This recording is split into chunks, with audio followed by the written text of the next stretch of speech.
be done to bring in more high-paying technical jobs into Oxford that pay salaries that will support middle-class families? Okay, that's not a trick question, but it depends on what you mean. I sound like Bill Clinton. What is a high-paying job? We got used to having Fort McClellan, all the jobs, Annis Army Depot. We got used to the government jobs. As they go away, the economy suffers from that. So what do you replace that with? Do you bring in a Westinghouse company? When you do that, you're talking about a thing called incentives. I sat last week with the mayor of Pell City, and there, if you'll look at exit 158, you're seeing what's been happening down here for a while. They're going the incentive route. What we will do for you is we'll do your infrastructure, we'll do your water lines, your sewer, and that kind of thing. That's, in my opinion, that's the key, is having people in government that will say to ABC Company in Wisconsin, if you come to Oxford, Alabama, we will do A, B, C, D for you.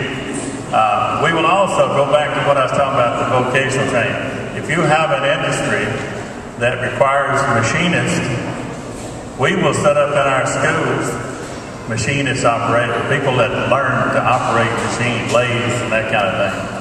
If you're setting up a chemical company, sampling, and we'll have chemical engineers. We'll have people out there that will be knowledgeable to work in your industry.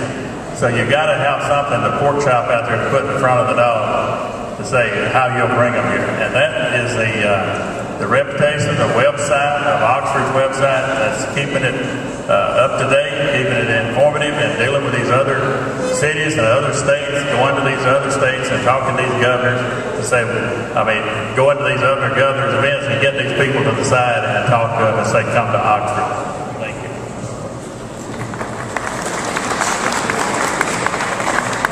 You know, there's a lot more to bringing in good jobs than just going in and trying to recruit jobs. As Greg's mentioned and Mike's mentioned, one of the first things Chronospan did when they came to Oxford was walk through our high school. Dr. Mally Moody, who walked them through at that time, showed them that facility, and at that point they were sold on Oxford, Alabama because of our school system. Things like schools, public safety, having appropriate recreation programs are important to large industries. Those are the things that they look for. Of course, there's things like incentives and tax abatements, like the tax abatement that we just did for Bridgewater to add on to their facility for 87 more jobs to our area. Those are higher paying jobs. With the first council that I was on, towards the end, we brought in Auburn University and started researching for a technology park for Oxford. During the council change, the momentum for that effort stopped off. I would really like to see our council put that as a priority and start looking at that. We're uniquely placed between Birmingham and Atlanta, and those type of jobs are an opportunity for our city.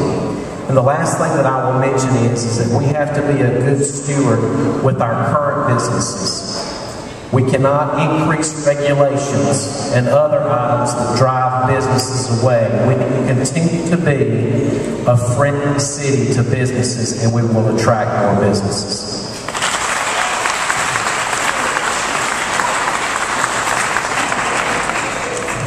I think you go out and you work. You go into companies, Honda where I work, there's suppliers out there, Bridgewater. They need jobs. You go recruit those areas. You go to Mercedes. You go to Honda. You go up in Calhoun, Alabama. They brought the robotics school up there. We go into that technology, bring more industry in, but it's also helping our education as we do that, because we bring in technical jobs too. We bring in robotics. There's never enough opportunity for retail and industry. If I'm elected, I will work every day as hard as I can with other council members and mayor to bring in these jobs. High-paying jobs is exactly what we need in Oxford. Thank you. One of the things we have to do as far as recruitment is we have to go and actually do a face-to-face with each one of these business leaders in and outside of our state. Another thing we have to do is we have to look at the people that are here, and just because they're here, we don't let them go. And I'll take it for instance, just last week, there was a new change of command there at National Army Depot. There wasn't anyone from our city that was there. We can't leave those people hanging like that. They have to know that we care a lot about them. We care a lot about their jobs. Just less than 120 miles from here, and I speak on this because I retired from the depot. Just less than 120 miles from here, the entire Army Command moved to Huntsville. We've got to get up there and we have to talk to those people. We have to show them what we have here. We have to show them what the depot has, and we have to show them the people here in this city care about those businesses. But I think the most important thing is just because a company's here, we can't let them go. We have to remind them every day that yes, we care. And thank you for being here. Thank you very much.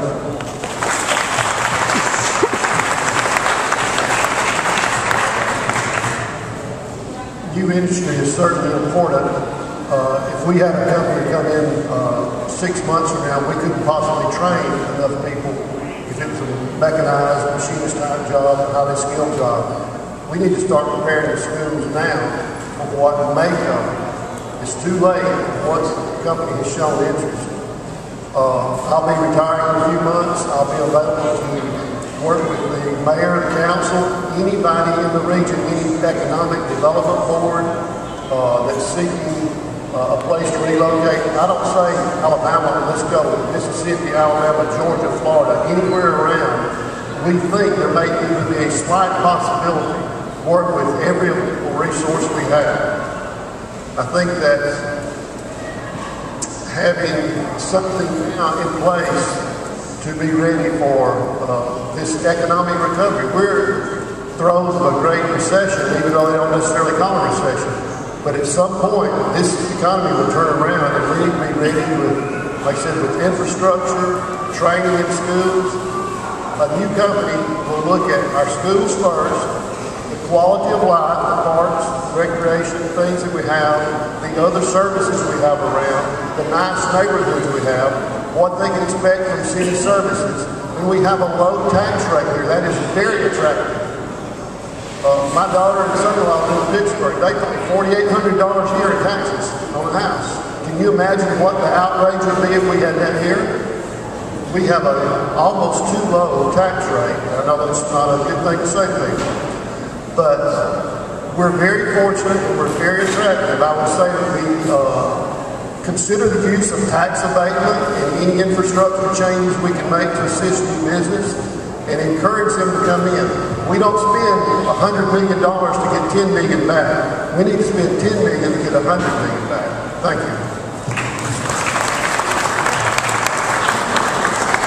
Specifically, I would say that our council would need to come up with a core group of citizens of Oxford who would be in charge of networking across with Calhoun County, with our state, and with national economic development entities, so that we can have an opportunity to know everything that's out there. And I think we need to have Oxford needs to have a really strong presence in our state, so that whenever a new business comes in, like Airbus came to Mobile, they think of Oxford first. And really one of the best ways to do that is to make them come to our city and see our school system. I know when Honda came here, they came through all the schools and decided, where they were their employees could bring their children to school. So it all goes back to our school system, but in general, I would say we need a core group of citizens who can go out there and council members and the mayor leading the way to try to find us some networking opportunities, which I really don't think we have now across our state and across our nation, for opportunities for development for high-paid, high-tech jobs.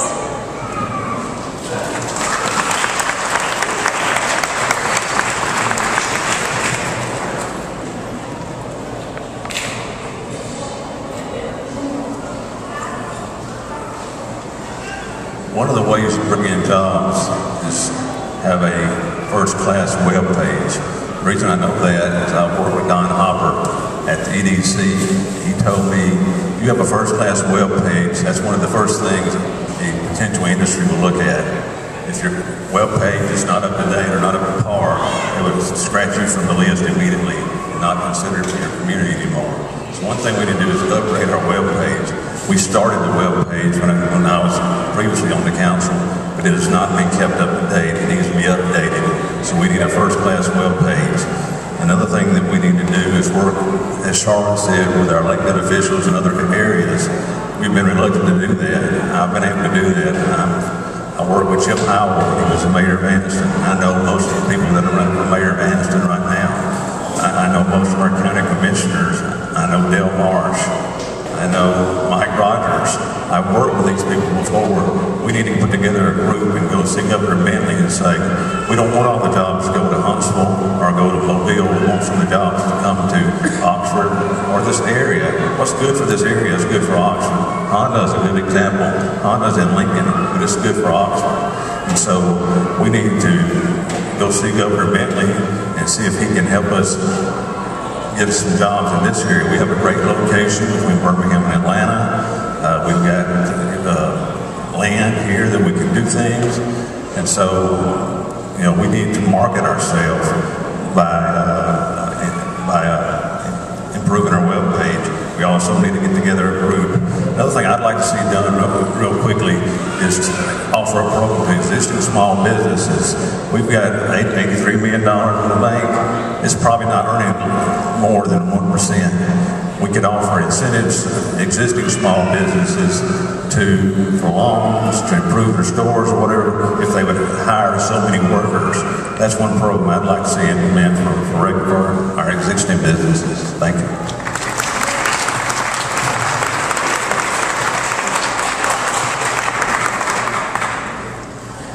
I would like to bring to the table, back in manufacturers like Honda to Oxford here. I do have experience. I have brought companies out of the red into making profit. And if we do have, if we can go out and market is the thing to do, to go out and market, to find other companies that will come here to Oxford.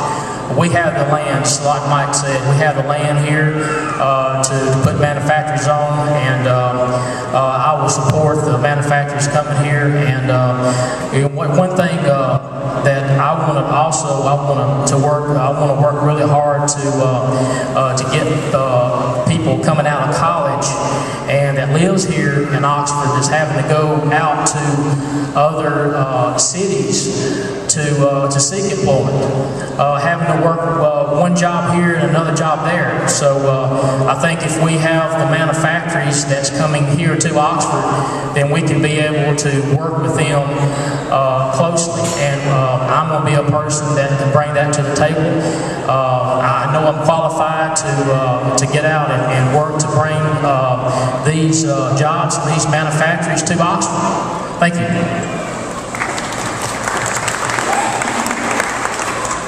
When it comes to recruiting industry, I think our schools are probably the best selling point we have. All you have to do is walk through our schools and see what the schools have to offer education-wise, and vocational schools, trade schools, whatever. I'm a product of the school system here in Oxford. I graduated from high school and went to Jacksonville State University. And I think that if we bring industries in to tour our schools and show them what we have to offer, we can bring industry in here. It's not that difficult. It's not that easy either, but we can do it, and I'm confident we can do it.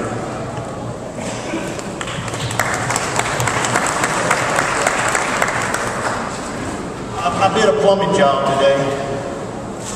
It wasn't bid. 4 different companies I bid it for. Every company was from either Mobile, Huntsville, or Montgomery. We're talking about bringing industry in, but we're bidding it out. Why is everybody bidding everything out? They're saying they want jobs for their local people. and I'm probably going to make some people mad when I say this, our schools are wonderful. They're making our kids lazy. They're doing all this computer stuff. What's going to happen one day when computers crash? Their lights go out at their house. They can't do anything. We're outsourcing too much. We've got good, qualified, hard-working people in Oxford that our schools taught. We're all talking about industries and technologies. And I might be harping because I am just a plumber. But my customers, I see a lot of them out here. Most of them older. They love me. They appreciate me. They'll pay me. If we train each other, we don't. The Oxford building inspection. If I was elected, and I might be making a lot of people mad, I see someone shaking their head back to Oxford, it just sucks, point blank. There's too many unlicensed contractors of all sorts in Oxford. Screwing you older folks. Screwing the ladies that don't know no better because they don't know. And if I'm vulgar, I'm sorry. This is me. I don't change. I don't like change. I love the schools. I'll fight for Oxford, and I'll fight anybody that wants to fight over Oxford.